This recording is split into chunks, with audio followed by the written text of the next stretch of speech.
Well, hey, welcome back to session number 5 of Parenting Through the Phases.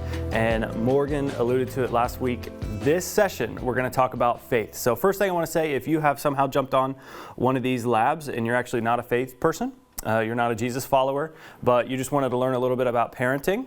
First off, thank you for joining us. But second off, I hope that through this phase, maybe you'll still glean some wisdom that'll be useful in your parenting journey. But we're going to talk about faith because if you're a parent and you're a Jesus follower, probably your top priority is instilling that faith into your child, which is a really difficult thing because if we're to be really honest, maybe some of us struggle to lead ourselves in faith, let alone our kids, because faith is one of those things that is mysteriously complex.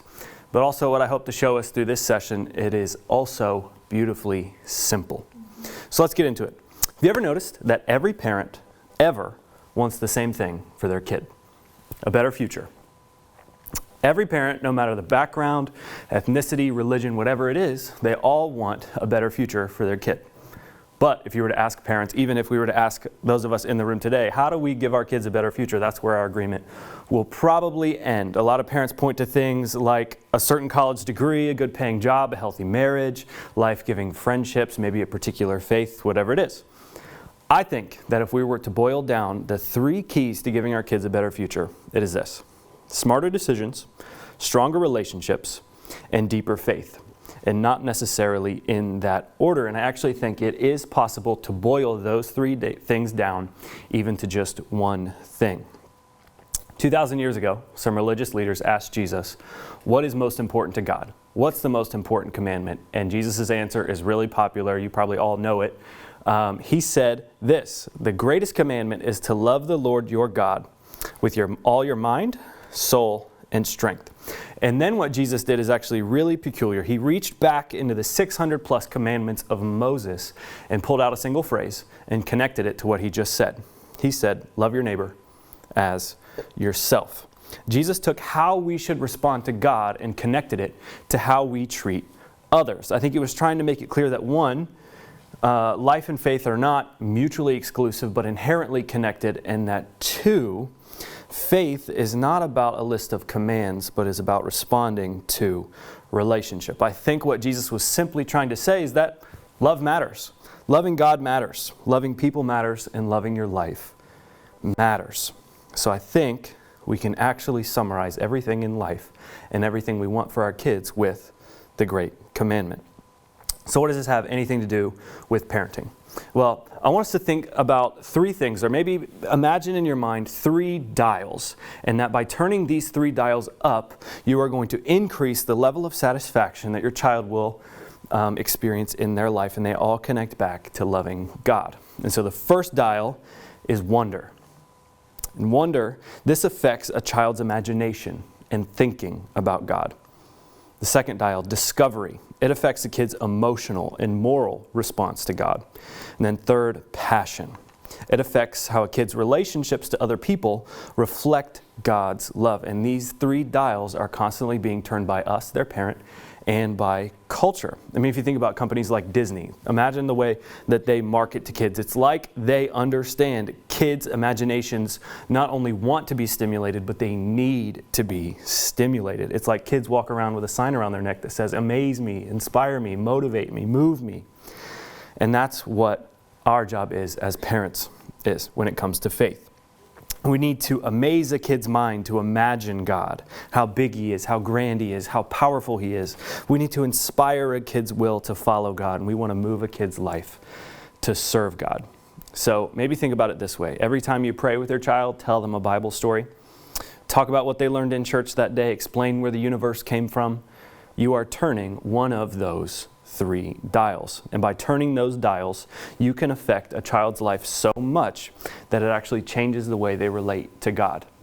And in turn, will change the way they relate to others and see themselves. So every time we're leading a kid's faith, we want to frame it in that context. And specifically, we want to frame it in the context of relationship. Faith is not about rules. As Jesus said, faith is about relationship. And actually, I want to go ahead and just define that term faith. Faith is one of those words, I think we all know what it means, but if you're asked to define it, you're like, Jesus stuff. I don't know. So for the sake of our parenting conversation, and when you think about the faith of your child, this is how I want to define it. That is trusting Jesus in a way that transforms how you love God, yourself, and others. Let's say that one more time. Trusting Jesus in a way that transforms how you love God, yourself, and others. If we can teach children this view of faith and motivate them to love God, love life, and love others, in the end, they win. And this is where we come in as parents. We show up every day in every phase to remind them that faith is not about just following a list of rules, but it is about responding to relationship. And if we want to influence a kid's faith, if we want to create and instill that kind of faith in our kids, we need to strategically lead them to that end. So if we only have 936 weeks to inspire a kid's faith, what are we going to say and what are we going to do? And maybe what I might add is just as important is what are we not going to say in each phase? We need to develop the skill of prioritizing truth. I want to relieve maybe a parent pressure that you've had. It is not your job as their parent, and I really want you to hear this. It is not your job to teach them the entire Bible. And everybody just breathed a sigh of relief. It is your job to teach them how to love God and love others. Yeah.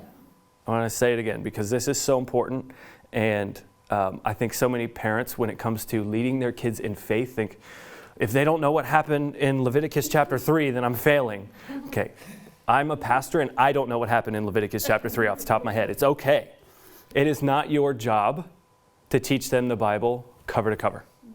It is your job to teach them how to love God and love people. So let me say it a different way just to help us understand this. Just because everything in the Bible is equally true, that doesn't necessarily mean everything is equally as important.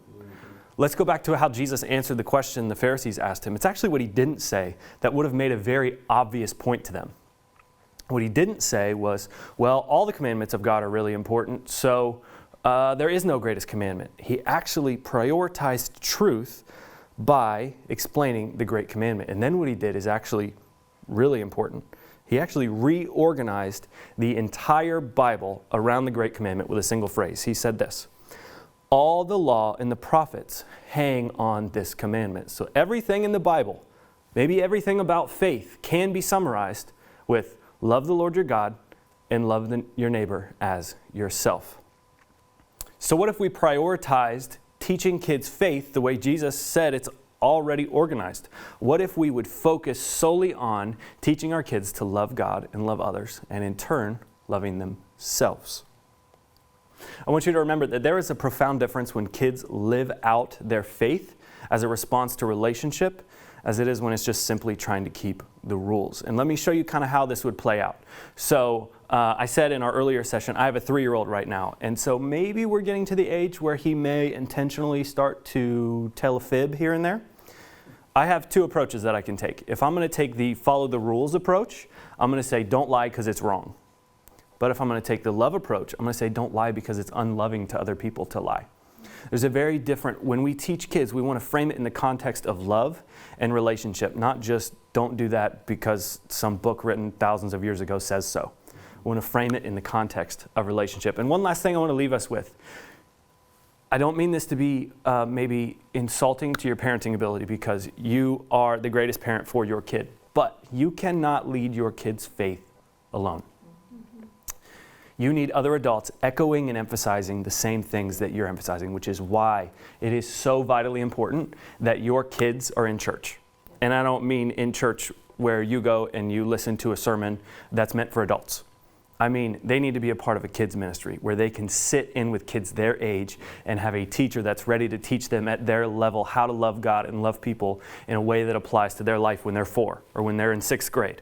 This is why your teenager, this is so important. Thinking back to the phases where they're trying to discover themselves and they're relying on their friends. This is why your teenager needs to be a part of a youth ministry where they can sit with peers that are experiencing those same awkward tensions that they're trying to walk through. And they can have an adult leader that's maybe a little bit older than them but still seems cool to them walk through those things with them and echo the same things that you are telling them. The more parents or the more adults your kid has in their corner, besides just you and their other parent, the more success they're going to find. So if we can lead kids to that kind of faith that has more to do with relationship and less to do with keeping the rules, I think they'll make smarter decisions, have stronger relationships, and have deeper faith. If we can connect them to the bigger story of the King of the universe stepping down off of his throne, not to give us a list of rules, but to have a relationship with us, then they will have a better future.